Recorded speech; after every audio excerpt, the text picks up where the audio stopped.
So, hello everyone. Thank you very much for being here. Actually, thank you to Marius and all his team. It's really great being here and being able to share the space with great people like today. So, I'm Rebeca del Valle. I've been working for VfL Wolfsburg since the beginning of this year, and previously with the communication agency of the club. So almost in total 4 years that I'm very familiar with the club, and it has been a great journey. Right now, I'm responsible for all the global partnerships. That means all the projects that happen outside of Germany related to the club, I'm helping with all of those. That means projects in North America with Jan, projects in China, in Korea, and recently Southeast Asia with a specific focus on Malaysia. So yeah, that's what I'm doing right now in the club. And we have a special focus, well, I have a special focus on StrongHER, the project that I will be talking today.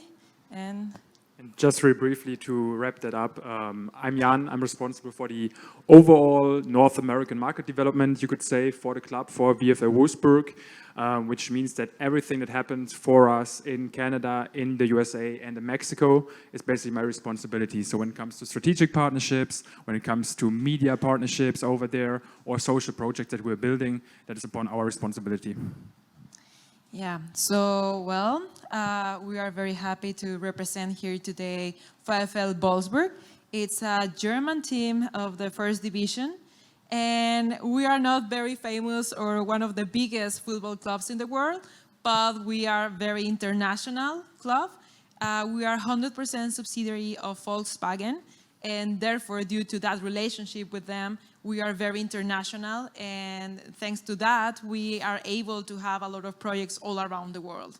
So, I don't know, maybe a lot of you know, our men's team is not the biggest one, but our female team is one of the best teams in Europe, or worldwide actually. So we're very proud of them, and thanks to them also, we created this project, and we try to talk about seeing female soccer. So, one more thing, Wolfsburg, we are just right next to the headquarters of Volkswagen in Wolfsburg. So the stadium is there in case once you are over there you want to visit. So our office is right there in the stadium in Wolfsburg.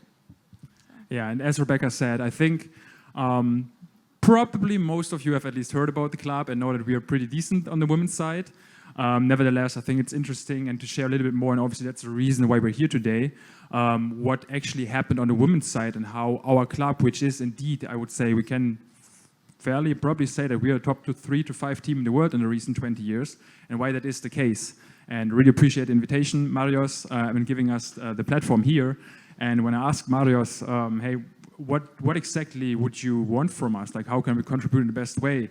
He was just saying, I just go on stage and talk 30 minutes about how great VfL Wolfsburg is. I said, well, I don't know if that's that interesting, but we can go for that.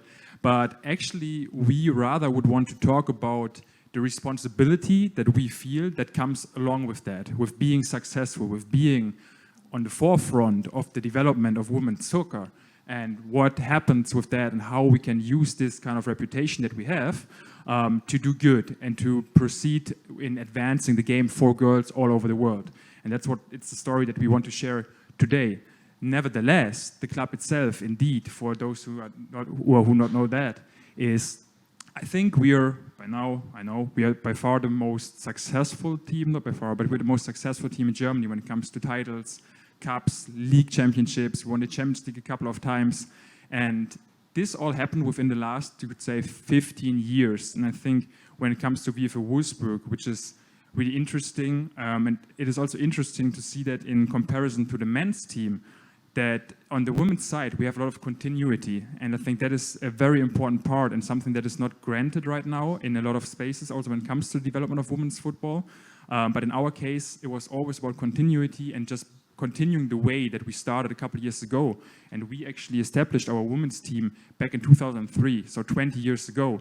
And we even had 30 years before that already the team in Wolfsburg, but then we brought it under our umbrella, basically.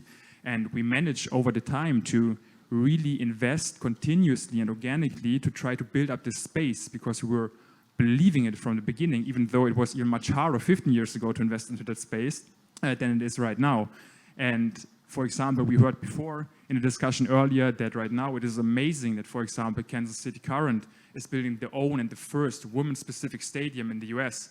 We did that in 2015 already for the women's team. And also back then it was even questions from a lot of sides, but we believed it was the right thing to do, to develop this space and also give our women's team the platform that they deserve to develop, because we believed if we build it, they will come and we can get to these audiences and can get people engaged to do the right thing. And from there on, we really just try to maintain this position and continuously try to develop and create the best opportunities for the players, the best infrastructure, to give them the best opportunities to develop. And this is kind of the main USP that we actually have, that players want to be in Wolfsburg. It's not the prime destination where you want to do or go for vacation, but we offer great opportunities for players to develop. And I think that is a very important part in that.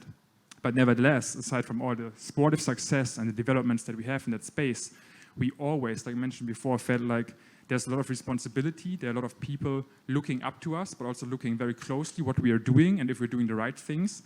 And that's why we always want to give something back in those communities where we are active, in those regions where we want to also earn money, of course, as a club, but we wanted to change something over there.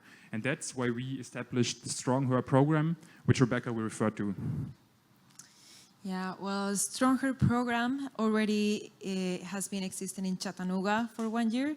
StrongHER is a program that was made with the purpose of helping women in difficult situations, or women with difficult backgrounds, with low income, that are not able to practice any kind of sport, or, for example, to be more precise, in the States, in Chattanooga, a lot of our participants, a lot of our girls have a migrant background. So that means that they come from Guatemala, Central America, and then they migrated to the States. They are first generation in being able to study or speak in English. So we have to consider all these important things in the moment that we make the project.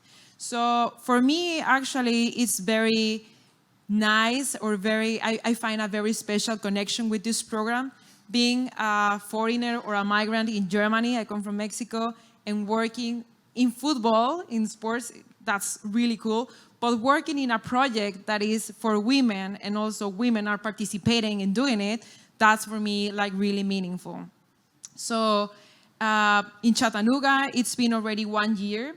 And when I went the first time, it's really nice to see all the people connected in a very nice way, trying to help and trying to do their best. And also, what I really love is that football is not just football and it's not just playing, but football is a whole world behind that can be intertwined and connect people and get better things for everyone. So one of the main focuses of StrongHER program is not just the football part. Of course, this is one of the most important, but also we offer mentoring and we offer education. So it's a program that is running throughout the year. We have sessions like 2 or 3 times per week. And then also we have the people that is working with us offer mentorship to the girls that are part of the program. This means that they build like a safe space or safe net for the girls. They have a house there where the girls can enter, can share how do they feel, the struggles they have, and also feel related to the people they are with, part of the program. So that's very meaningful, that's very special. And of course, what we want to do is like these girls that starts from 10 years old until 18 years old, when they start and they are getting along in this program, then one moment in the future, they can become also mentors for other girls. I think it's very special or very important in these kind of programs that you can feel related to the people you are working with, or you can feel that you feel identified with someone. So like, yeah, I mean, this girl is an awesome girl, professional maybe, professional player, and I can be like her one day. When I grow up, my dreams can become true this way or another in a sports field or in another field, but it's very important to give them the security and the safe space so they can feel free to be themselves and to dream bigger. So that's also part of the StrongHER core. Another of the parts that we just started in Chattanooga is that thanks to our partners, we got scholarships for university, which is very, very powerful and meaningful because that's like another opportunity for the girls. In this first year, we already offered 2 scholarships for them. So sometimes imagining like being a kid or a girl where your family struggle coming from Central America, that sometimes can be really tough, and you are first generation in the States, and being able to be part of a safe space, having the chance to play football, having fun, and then also having the chance to participate for a scholarship, that's like really, really cool. So that's our project in Chattanooga. It has been already running for a year. It's going great, and when I'm there, I feel really, really happy to see how people work together or how committed they are with the people over there and with the program. Yeah, and I think what's really important to say is what Rebeca mentioned, that it's all about creating access and also opportunities for girls, and especially showing them which kind of resources are available that they might not even know of. Because indeed, we're working in very vulnerable areas, in this case, Chattanooga, Tennessee, where we started. We're also the only Volkswagen factory in the States is located. So that's kind of our safe space and hub where we start projects and something like that. But those kids we rather deal with issues of domestic violence, bad nutrition, bad education. And indeed, as you mentioned already, it is more a platform. Soccer is just a platform to kind of get the girls out of their daily life and maybe the struggles that they have and provide them a safe space. And obviously the community approach that we all know what soccer, what team sports can provide, the values that are deriving from that, which makes it very, very meaningful for them to be together with the others. And within this kind of net that we're creating for them, we can easily introduce them to opportunities that are even within their cities, maybe just 2 kilometers or 2 miles away from where they're living. There are education opportunities that they might not even know about. But we want to use this soccer approach to really get them involved in the community and create pathways for them to basically show off opportunities in life, aside from soccer, so on the pitch and off the pitch. And that's what we're trying to do. And again, I think actually what we're seeing here on the left and the right, and the claim of this kind of summit, invest, empower, and inspire. That is exactly what we're trying to do. That is exactly how we want to approach this situation, because we feel the responsibility that we need to change something, and that girls just need to see these opportunities that are out there. And we try to be relatable. We feel like we have the credible platform, of course. We have a great women's team. Nevertheless, we're trying to also include other aspects and other local ambassadors, you could say, basically, because sure, it is great if you see Alex Pop in a Wolfsburg jersey, and of course, a lot of girls want to be like her, and that is great. We need these role models for kids, especially in Germany as well. But if you're a kid with a migrant background from Guatemala in Chattanooga and you're coming from a rough background, I think maybe being like Alex Pop is a bit far-fetched, so that we're trying to be a bit more local when it comes to ambassadors. Yeah, actually in Chattanooga, we are also working with a girl that right now is like our role model. She's a college player, and then she also offers mentoring to the girls or is with them, and again, feeling related to the people you are working with or you are having fun with.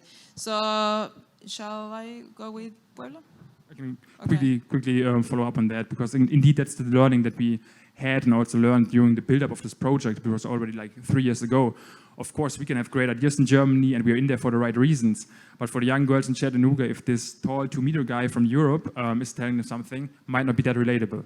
So even we see how they can relate to Rebeca when she's over there, but especially now with, in this case, Janaya, our coach, you could say, on site. She's a college athlete, as Rebeca mentioned. We signed her through a name, image, likeness deal because she's still in college as a promoter and coach for the program. And she has the Afro-American background. Of course, we're trying to really create also these relatable role models who can show them what's possible, who've been through similar things, but they can even now play on a semi-professional level and these kind of things to advance these kind of opportunities. Yeah, and going back to that, I think it's very important that you really feel identified. Is what I was chatting here before, that sometimes when you come from Latin America, seeing European football looks like really far. But it makes such a change and a big impact to have someone that you can feel related to. So, for example, in Wolfsburg, in our office, of course, we have the players, but from all the people that we work there, I'm the only foreigner in 200 people. So I'm the only Mexican among a lot of white Europeans. So it really makes a huge change if you see someone that you can feel related to, that you can feel identify, and you can say, yeah, it is possible to make it here in my country, but it's also possible to make it out there or everywhere that I want. So I think that's very important to do with the StrongHER, that we tell these girls, teenagers, these girls in general, like, hey, you can do it here and wherever you want. If it's in the football scene, but also if it's studying, you can make it. But keep dreaming and keep doing it. Yeah, and just to basically sum that up with a couple of hard facts. So we started in April 22 with the StrongHER implementation in Chattanooga. By now we have almost 150 girls in our program already, growing like every 3 to 6 months. We get 30 more in there. We're also trying to organically serve them, because that's the most important thing. Of course, we could try to get more girls involved, but of course we want to give them the right opportunities and be able to serve them with also the right amount of mentoring, that they get the attention that they need. So we're really trying to build that gradually. And we also have to say, and that is something that we also want to showcase, and I think it's really about leading by example when it comes to this. There's also a business case behind that. We do these kind of projects. We do that also in Wolfsburg. We do similar projects in Asia. But of course, we're also active in those markets because we want to monetize them. We want to generate revenues, of course, but with the right reasons. And we want to show that if you're doing the right things and build up projects who really have this holistic approach on how you can impact people's life, there is a business case behind that. And companies get behind that. Companies want to be involved. And we had the topic before. Corporations want to be involved in these courses when there are actual projects that you can visit, where you can meet the girls, where you can see the impact and where your money goes. So right now, this project is already profitable for us, so we are already generating more resources, more revenues that we can reinvest into the initiative to grow it again. And this is kind of what we're trying to show, what is possible, and that's also why we feel like StrongHER so far in Chattanooga is already a big success, which leads to the fact that right now we're actually already in the process of expanding the initiative. Yeah, so well, right now also, well, not exactly right now, a couple of months ago, we started in Puebla, in Mexico as well. Of course, why Puebla, why Chattanooga? It makes sense for us to enter to markets where we already have Volkswagen, because of course the relationship we have, and therefore it's easier to get or to connect with local partners. That's why these cities. So we went in May this year to start with Puebla, StrongHER Puebla. We officially kick off in August. Nevertheless, it has been a little bit slower because also we have to think about the local conditions are not the same as in the States. So in Puebla right now, the local conditions are very different. That means, I don't know if one of you have ever been in Puebla, but it's very close to a volcano. And it's a very, very small town where the struggles are, sometimes they don't have water, sometimes they don't have food. And so we cannot just run a program like that, like, yeah, we're going to have football trainings every day, because the moms, one of the concerns of the moms were like, we don't have water. If they play, the kids will sweat. And if they sweat, how are they going to get clean? So sometimes these kind of struggles that for us, sometimes in the daily life, we don't even think about it. So we have to be very careful, very conscious, and how can we help also, again, not just football, but how can we really make a meaningful impact in the society? So therefore, we are looking for partners also to offer uniforms, to offer what they were saying before, also the right shoes so they can play. And also another things that we are going to help in the community is that they don't have exactly a football court. So what we are going to do is refurbish a kind of place they have to be able to put a soccer field. Of course, it won't be nothing fancy or nothing professional, but at least that we can have the better conditions or best conditions for them to start playing. Also, we are trying to look for partners for offering at least some food, like the bank food, or other brands that can offer at least water or some drinks for the trainings. So it's a whole ecosystem around StrongHER that we are trying to build little by little, of course, with the help of the community, the NGO, and partners from Wolfsburg, Germany, and locally in Puebla. So it's little by little building this ecosystem in order to make it run properly. Yeah. And I think in general, we're obviously aware that this is now an initiative that we initiated as VfL Wolfsburg in one of our core markets, now expanding to the second one. And of course, when you look at the absolute numbers, we know that the impact is still, if you consider how much shit is going on in this world and how many things we still have to figure out also in the women's space everywhere, even in Germany, even in Wolfsburg, right in front of our door, where we're also active. But if you consider that, of course, you could say 150 girls on a program, that is nice, that is good, but where does it lead to? But we really believe that we're just one tiny puzzle piece in this overall big picture. And if we play our role, and with the reputation that we have, at least in the women's space, that we can really lead by example, really try to inspire not just the girls, but other organizations, counterparts in the industry, corporations, to really get behind this and everyone playing their part, and then we can change something. And really, I mean, we heard it before a couple of times today already, it can change the world. We can see that. We visit the girls, we see we can impact lives. It is the most beautiful thing that you can see.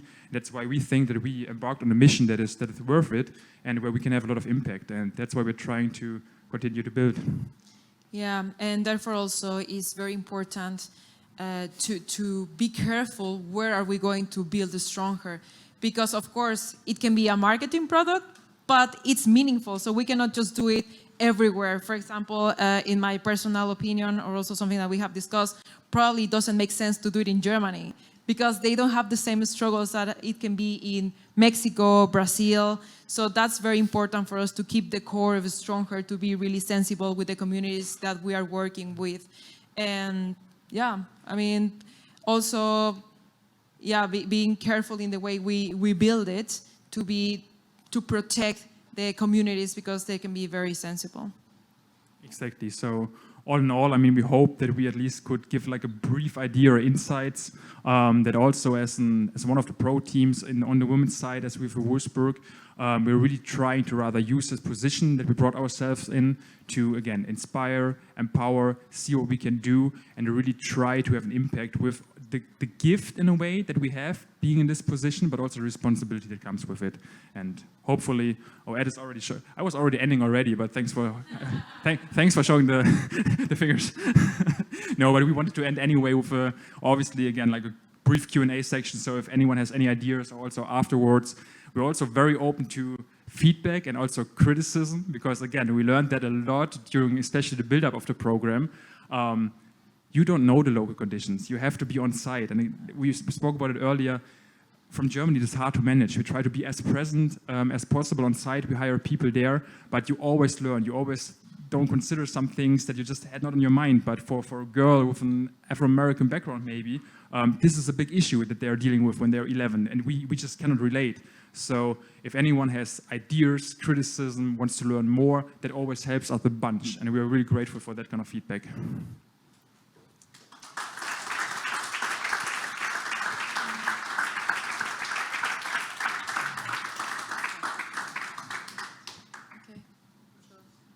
Any questions?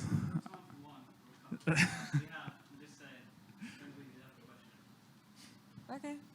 Oh, cool. Well. There we go.